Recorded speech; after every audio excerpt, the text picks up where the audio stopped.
Protection des données à caractère personnel devient un enjeu. Les mots de passe sont considérés comme la première ligne de défense contre l'accès non autorisé à vos données. Comment et quelles sont les astuces pour avoir un mot de passe sécurisé? Reportage à suivre dans un instant. Ensuite, cérémonie de remise d'équipements dans le cadre de la mise en œuvre du projet intégré de développement des chaînes de valeur agricole. L'événement a réuni à Dassar les acteurs des filières concernés ainsi que les responsables des pôles agricoles impliqués. Et pour finir, dans ce 13h au Bénin de ce mercredi, je reçois pour vous Abraham Agboakounou, spécialiste en transport urbain, pour décrypter le chaos que sèment les topa-topa sur nos axes routiers. Ces minibus de transport en commun sont devenus une préoccupation majeure pour la sécurité routière. Voilà pour vous le sommet de cette édition. À nouveau bonjour et bienvenue si vous nous rejoignez après avoir marqué une pause pour gérer les élections législatives et les communales du 11 janvier dernier. La Sénat a relancé le processus pour la présidentielle du 12 avril prochain conformément au chronogramme déjà établi. Les deux duos, Wadaini Talata et Rouanou, qui ont pu valider le dossier de candidature pour cette élection présidentielle ont été invités par la Sénat pour procéder au tirage au sort du positionnement des logos sur le spécimen. Voici les images. Les deux duos se sont fait représenter à cette cérémonie par leur colistier. Mariam Tchabi Talata pour le compte du duo de la mouvance présidentielle et Roch Judical Rouanou pour le compte de l'opposition. Il a d'abord été question du tirage au sort de l'ordre des passages des candidats qui a placé le duo représentant l'opposition avant celui de la majorité présidentielle. Mais lors du tirage du positionnement des logos proprement dit, cet ordre a été inversé. Ce qui donne sur le prochain bulletin unique de la présidentielle le logo du duo Wadain Talata en première position et celui du duo Rumpe Rouanou en deuxième position. On va reproduire, c'est ça, hein, le logo, le bulletin, le spécimen. Vous serez invité à nouveau pour voir si nous avons respecté d'abord les positions, si on a respecté les couleurs de vos logos et tout le reste qui va suivre à l'intérieur, qui sera des signes spécifiques à la Sénat pour permettre de bien sécuriser le document. Grâce à ce tirage, les populations ont logo représentant le duo de la majorité présidentielle. Il s'agit d'un rectangle bleu foncé taché d'un jaune en forme de soleil, avec en bas, dans un fond blanc, les différents partis politiques qui portent la candidature de Romuald Wadaini, à savoir le Bloc républicain, Moël Bénin, Renaissance nationale et bien évidemment l'Union progressiste, le Renouveau. Sur ce bulletin, la force Cori pour un Bénin émergent se reconnaît facilement à son Cori blanc dans un fond vert. On passe à présent à la sécurisation du mot de passe dans ce journal. C'est un ensemble de chiffres qui permet de protéger une page où vos données. Il constitue la première ligne de défense contre l'accès non autorisé au compte en ligne, appareil ou fichier. Et pour ce faire, sa création doit être mieux pensée et conçue. Une équipe de la rédaction s'est posé la question. Voici les éléments de réponse. Le mot de passe est un outil indispensable mais négligé. Elodré Djenguin est un jeune homme de 18 ans. Pour créer un mot de passe de son compte Facebook, le jeune étudiant a tout simplement fait référence au numéro téléphonique de sa mère, des coordonnées qu'il estime faciles à mémoriser. Bon, déjà, comme je ne m'y connais pas trop dans les mots de passe, alors j'ai fait référence au numéro de ma maman, donc j'ai utilisé le mot de passe de ma maman tout simplement. Contrairement à lui, d'autres jeunes rencontrés ont compris très tôt que le mot de passe doit être tenu pour secret afin d'éviter qu'une personne non autorisée y accède. D'abord pour mettre des mots de passe sur mes comptes, que ce soit en ligne ou bien sur mon téléphone par exemple, j'évite surtout de mettre mes identifiants personnels comme par exemple ma date de naissance, le nom de mes enfants, en tout cas tous les mots-clés qui m'entourent, qui font partie de mon environnement quotidien. Il est toujours important d'avoir un mot de passe parce que vous savez, quand vous avez un compte par exemple Facebook, pour pouvoir protéger votre compte, il faut un mot de passe afin d'éviter les piratages ou d'empêcher quelqu'un d'autre de pouvoir accéder à votre compte. Bien que le suivi et l'élaboration d'un mot de passe peuvent sembler un défi de taille, quelques conseils de base aident à l'améliorer et le protéger. À titre d'exemple, l'emploi de combinaisons et de chiffres complexes. Aujourd'hui, on utilise des mots de passe pour protéger nos boîtes email, donc la section de nos boîtes email. Et surtout, si je prends sur le plan national, on utilise beaucoup le mobile money et tous les systèmes mobile money ont un mot de passe qu'on appelle le PIN mobile money et souvent c'est à 4 chiffres, des fois à 5. Donc c'est aussi un mot de passe. Et sa complexité, quand on n'arrive pas à vite deviner ce mot de passe-là, on dira que ce mot de passe, il est sécurisé. Aujourd'hui, en 2026, ce mot de passe doit comporter au moins 16 caractères. Et 16 caractères, un mélange de chiffres, de lettres, de caractères spéciaux comme des arrobases, des crochets et aussi des majuscules. Donc c'est vraiment assez complexe à retenir pour un humain. C'est ça un mot de passe sécurisé. La sécurité de l'accès aux messageries, réseaux sociaux, banques ou encore applications d'entreprise à travers le mot de passe repose sur une gestion efficace de ces codes secrets, ce qui prémunit contre les cyberattaques de plus en plus courantes dans l'espace virtuel. Reportage de Florence Bossard. Cérémonie de remise d'équipements à présent dans le cadre de la mise en œuvre du projet intégré de développement des chaînes de valeurs agricoles. L'événement a réuni à Dassa les acteurs des filières concernées ainsi que les responsables des pôles agricoles impliqués. Les manifestations remarquent le démarrage du volet équipement de ce projet. Imet Elena Moussou, Georges Vaudounon pour les détails. Des équipements et matériels agricoles pré- et post-récolte acquis gracieusement au profit des acteurs de la chaîne de valeur des filières riz et maïs.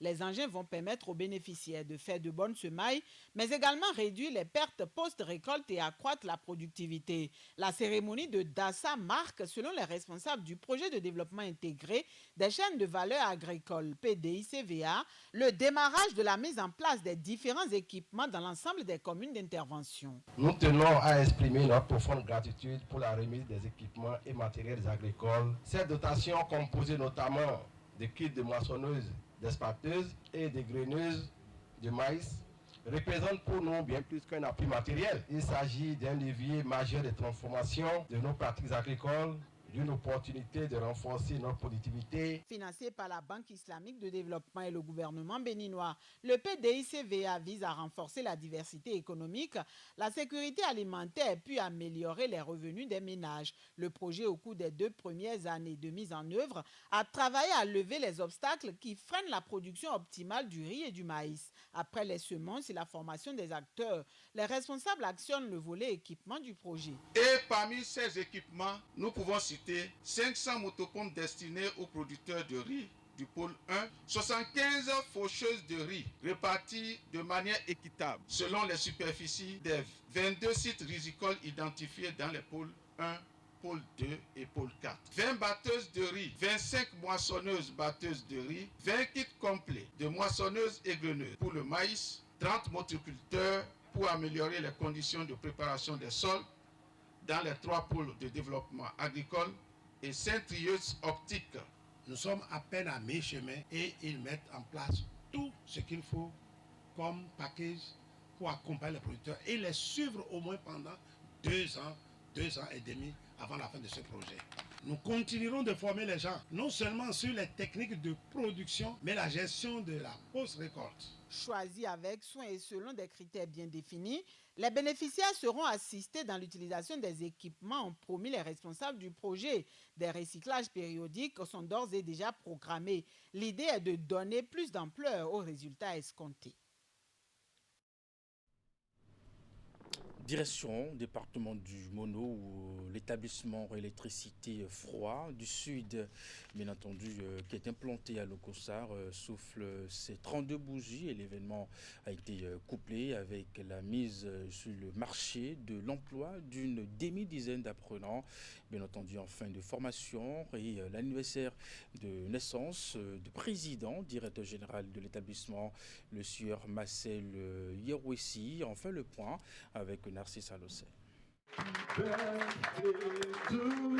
C'est un double anniversaire qui est célébré ici pour mettre en lumière l'établissement froid du Sud implanté à Lokossa. Le 55e anniversaire de son président directeur général qui fête en même temps ses 32 ans de service. 32 ans de service. 32 ans de service. C'est pas dans le Dieu m'a aidé. Je tiens à le remercier. 32 ans au service des communautés pour la réparation de leurs appareils électroménagers, réfrigérateurs, climatiseurs, ventilateurs et cuisinières notamment, mais aussi bien d'autres instruments du monde artisanal. Et depuis 1993, il dit avoir mis sur le marché de l'emploi près d'une trentaine d'apprenants. Qui ont fait de première année à 4 ans, de première année à 5 ans, qui sont tous libérés, qui exercent déjà leur métier depuis. Et les derniers sur la liste sont au nombre de 5. Après une formation dont la durée varie entre 4 et 5 ans, ils ont reçu leur parchemin en marge de cette cérémonie de double anniversaire. Ça a été vraiment difficile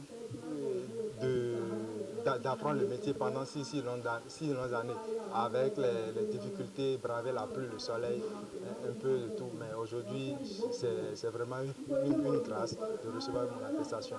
Tout comme ces nouveaux récipiendaires, tous leurs aînés qui ont fait leurs âmes ici ont été conviés à cette fête.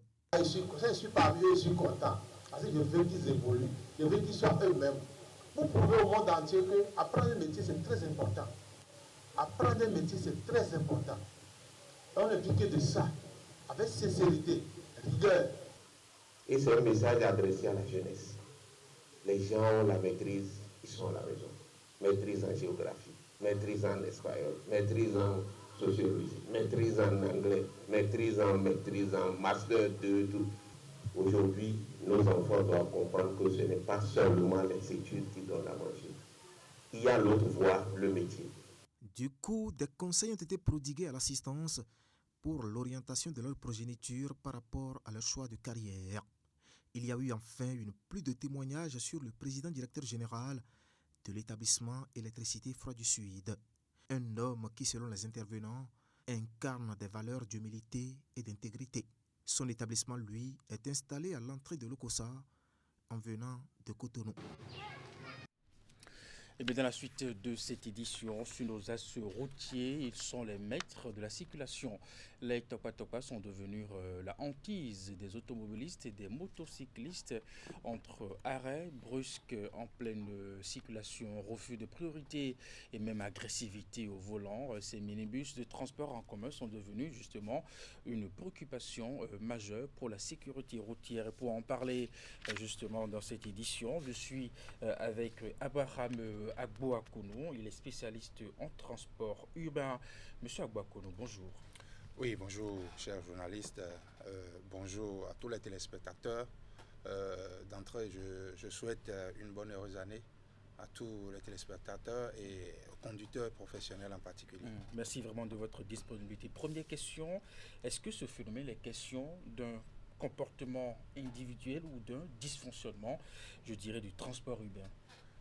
Merci pour la question. Je vais dire clairement que, en fait, c'est un dysfonctionnement. Ce dysfonctionnement est dû à plusieurs choses. Vous voyez aujourd'hui, lorsqu'on prend les véhicules, ces minibus-là qu'on appelle topa-topa, c'est des véhicules dont les gabarits ne sont pas, n'ont pas les mêmes gabarits que les véhicules de 5 places. Donc, c'est des véhicules qui déjà, à partir des minibus-là, on parle de ce qu'on appelle l'angle de mort. Et pour pouvoir, pour être les conducteurs, pour qualifier pour conduire ces véhicules, ce n'est pas ceux-là qui disposent du permis de conduire catégorie B. Mais malheureusement, là, à 80% aujourd'hui, les conducteurs sont des détenteurs de permis catégorie B. Voyez-vous, seulement environ 10% ont les permis conformes et on a directement environ 8 à 10% également qui sont sans permis de conduire, qui n'ont pas mis pied dans une auto-école pour une formation en conduite. Alors, selon vous, quelles sont les principales infractions récurrentes commises par ces chauffeurs et quels risques réels font-elles peser sur les usagers de la route? C'est le non-respect du code de la route, hein, le freinage brusque, parfois même on traverse les feux lorsque c'est rouge, l'excès de vitesse, etc. Et le risque pour les passagers, les usagers de la route, pardon, c'est que les usagers aujourd'hui sont exposés. Moi-même qui suis ici, à véhicule, à moto, lorsque un véhicule Topa est devant moi, je fais tout. Pour ici, même s'il faut stationner, je stationne pour que ça passe. Parce que le risque de circuler avec Topa aujourd'hui est grand. Mais tout ça là, c'est dû à des manques de volonté administratif. D'accord, on va l'évoquer justement. Pourquoi on ne trouve pas une solution à ce phénomène? Merci Ça fait beaucoup. longtemps que ça dure. Oui, ce phénomène, ça dure vraiment. Comme je l'ai énoncé tout à l'heure, vous voyez que j'ai décrit, parce que en décembre dernier, lors de notre activité annuelle de fin d'année, que nous menons, on appelle 0 accident en fin d'année, nous avons fait assez de constats. Et comme je vous l'ai dit tout à l'heure, comment peut-on accepter que on constate près de 80% de ces conducteurs-là qui ne disposent pas du permis qu'il faut pour conduire ces véhicules-là. Et qui sont en circulation. Et j'ai dit aussi qu'il y a environ 10% qui ne disposent même pas, qui n'ont pas mis pied à l'auto-école. Mais nous avons des autorités dans ce pays. À qui on leur confie la voiture. Oui. Nous avons des autorités, des cadres aujourd'hui qui achètent de ces minibus et qui n'en ont pas un. Et sur ces véhicules-là, pour confier à ces conducteurs-là, ils ne prennent pas le soin de contrôler ces choses-là. On va reprendre là, vous faites une grave accusation. Nous avons des autorités qui sont des promoteurs de ces minibus qui sont en circulation. Il y en a à foison. Je vous dis qu'il y en a à foison. Et aujourd'hui, si le phénomène perdure, je vais vous donner un exemple. Récemment, vous savez comment cette affaire de Tassi Branlant a été déclenchée. Ça a fait combien de semaines? C'est parce qu'il y a eu une haute autorité qui, dans son déplacement, a constaté un de ces véhicules-là sur la route de la Marina, non? La nouvelle route qui passe par la plage Fidrosset, et a fait interpeller le véhicule. Mais lorsque les instructions ont été données, aujourd'hui, même si le véhicule est ancien, vous allez constater qu'on a essayé, même les véhicules qui vendent du charbon sont aujourd'hui aménagés. Et lorsqu'on vient sur le cas des Topa, vous êtes sûr que lorsque les instructions seront données à la police républicaine et qu'un travail réel va se faire pendant une semaine, on pourra encore constater des personnes, des conducteurs qui ont des véhicules, qui ont des permis catégorie B, qui vont se mettre au volant des véhicules qui, minimum pour conduire, doivent disposer d'un permis D restrictif. Est-ce qu'on va encore retrouver des gens qui n'ont pas mis pied à l'auto-école, qui sont des apprentis de ces conducteurs-là et qui vont prendre le volant et rouler sur notre chaîne routière notre réseau routier, pardon? Non, il va falloir qu'on puisse appeler les choses par leur nom. Ce problème aujourd'hui, on parle de sécurité routière. On accuse les responsables de Topa pour rien. Sur les points d'activité, les points de chargement aujourd'hui, les responsables n'ont même pas de mots devant ces conducteurs-là. Pourquoi? Parce que lorsqu'il y a un petit problème, on prend son téléphone, on appelle le patron. Voilà, le patron, c'est un grand chef dans un bureau, dans l'administration. Même, il n'arrive même pas à résister. Donc... Alors, vous dénoncez une complicité, justement, des autorités, et ce qui fait qu'on n'arrive pas à aller vers la répression. C'est tout. Aujourd'hui, lorsqu'on dit les Topa conduisent mal, tout ça là, si réellement on veut faire le travail, c'est un travail simple. Et nos autorités qui ont à charge le transport routier le savent très bien, plus que nous-mêmes. Et à chaque fois, on ne fait que leur dénoncer ça. Si on veut qu'on mette la voie, la route n'est pas un mouroir. Et lorsque à chaque fois on dénonce des nombres de morts par année, je suis ici par exemple, je suis le président national de la plateforme sécurité routière au Bénin. Et lors des échanges, nous disons ce qu'il faut leur dire. Il va falloir qu'on fasse comme ça. Mais on range ça dans les placards. Alors pour vous, quelles vont être les solutions réalistes et applicables? Les solutions réalistes et applicables aujourd'hui, premièrement, il faut une synergie d'action entre les organisations, les responsables des syndicats et les directeurs, je vais dire, l'administration en charge du transport. Ça, depuis fort longtemps, ils ont coupé le courant. Ayant coupé le courant de collaboration entre elles et ceux des transports, les responsables ont croisé les bras pour observer. Secondo, il va falloir qu'on puisse mettre en place un contrôle de fond. Déjà depuis le point de chargement, on doit pouvoir permettre à ce que le conducteur puisse vérifier si son permis répond aux normes. S'il dispose du permis avant de démarrer, et vous allez voir, sur la route, 1 à 2 semaines de répression, vous allez voir que ça va, ce phénomène-là de mauvaise conduite des topa va totalement diminuer et va réduire le nombre d'accidents sur nos routes. Parce que lorsqu'on ne connaît pas, on fait toujours des erreurs. Et quand on parle de matériel roulant, quand on parle de véhicules, surtout des véhicules à gabarit, il n'y a pas de petit accident. Tout accident égale victime et mort. Merci à vous, Abraham Bouakounou. Vous êtes spécialiste en transport urbain. Restez avec nous pour la suite de cette édition. La deuxième session ordinaire au titre de l'année 2025 s'est refermée ce mardi 20 janvier 2026. Après plusieurs semaines de travaux, les conseillers de l'organe de régulation des médias, cette mandature, en sont venus officiellement à la clôture de la session selon le règlement intérieur. Voici les points forts à retenir de cette deuxième session ordinaire. Une importante session statutaire s'achève à la Haute Autorité de l'audiovisuel et de la communication après plus de 3 mois de travaux. La deuxième session ordinaire au titre de l'année 2025 de l'institution de régulation des médias au Bénin a été un cadre privilégié d'échanges et de prise d'importantes décisions entre les conseils de la 7e mandature.